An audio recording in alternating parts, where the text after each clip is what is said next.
আজ সকাল সকাল চলে এসেছি বাজারে। শীতকালে বাজার করার মজাটাই কিন্তু অন্যরকম। চারিদিকে একদম টাটকা শাকসবজিতে ভরা থাকে বাজার। বেশ একটা শীত শীত আমেজ, আর তার মধ্যে বাজারে ঢুকলেই নাকের মধ্যে ঢোকে ধনেপাতার গন্ধ, আর তার সাথে ফুলকপি, বেগুন, আরও কত কি বলে শেষ করা যাবে না।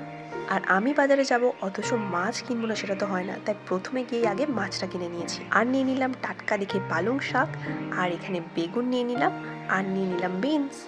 বাজার থেকে ফেরার পথে দেখলাম এখানে বিক্রি হচ্ছে অনেক রকমের গাছ, আর এরকম গাছ দেখলে তো আমি নিজেকে সামলে রাখতেই পারি না। মনে হয় যেন সব ধরনের গাছ কিনে নিয়ে গিয়ে বাড়িতে লাগাই, কিন্তু দুঃখের ব্যাপার হলো বাড়িতে গাছ লাগানোর মতো সেরকম কোনো জায়গা নেই। তাই যতটুকু জায়গা পাই তার মধ্যেই গাছ লাগানোর চেষ্টা করি। আর এই দোকানটা থেকে কিছু গাছের বীজও কিনে নিয়েছি। আরও আসার পথে নিয়ে নিলাম এরকম দুটো প্লাস্টিকের টব। ভেবেছিলাম মাটির টবে কিনবো, বাট এটা চোখে পড়লো বলে নিয়ে নিলাম। তো এখন চললাম বাড়ি। বাই।